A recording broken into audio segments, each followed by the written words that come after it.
तरुणांच्या साहसी वृत्तीला आव्हान देणारी ही राष्ट्रीय स्तरावरील रग्गेड Sahyadri cycle racing.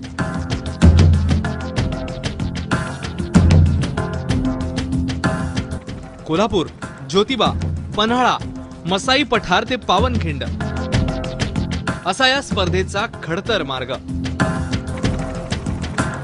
Cycling, trekking आणि नकाशाच्या सहाय्याने दिशादर्शन करत हे अंतर पार करायचंय।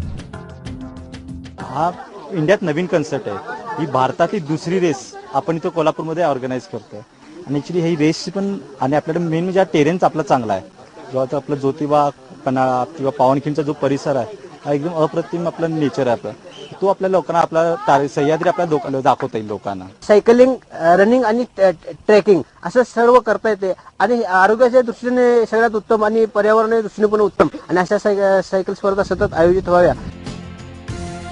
ही स्पर्धा खुला गट, महाविद्यालयीन, शालेय तसंच हौशी गटात घेण्यात आली।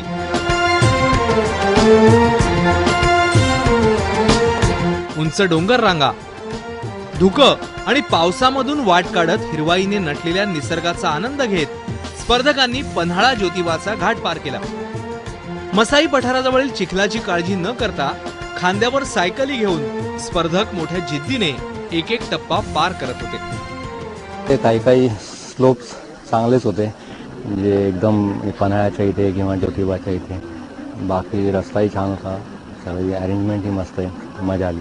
एकदम चांगलं मॅनेज केलं आहे। रूट वगैरे वर जिथे चुकायला होतं तिथे मार्शल्स थांबलेले, असं काही नाही की आम्ही कुठेतरी ऑफ द रोड जातोय आणि चुकतोय किंवा it's a very good experience. Weather is also good. या 100 किलोमीटरच्या ट्रॅकमध्ये पहिल्या दिवशी 50 किलोमीटरचा ट्रॅक आणि दुसरा 50 किलोमीटरचा ट्रॅक दुसऱ्या दिवशी पूर्ण करायचा होता। मसाई रिसॉर्ट हा स्कूलवाल्यांचा एंड असणार आहे। ॲमेच्युअर इथून कंटिन्यूस करत पुढे जाऊन खोतवाडीमध्ये तिथून परत ते आपले रिसॉर्टला येतात आणि ओपनवाले खोतवाडीमध्ये स्टे करतात आणि ते उद्या सकाळी पहाटे 7 किंवा 8 त्यांची फ्लॅग ऑफ होईल। सह्याद्रीच्या डोंगर रांगांमधून तरुणांनी निसर्गाजवळ जावं, तरुणांनी सायकलिंगचा वापर करावा, त्यांच्यात साहसी वृत्ती वाढावी, यासाठीच रग्गेड सह्याद्री या स्पर्धेचं आयोजन करण्यात आलं होतं।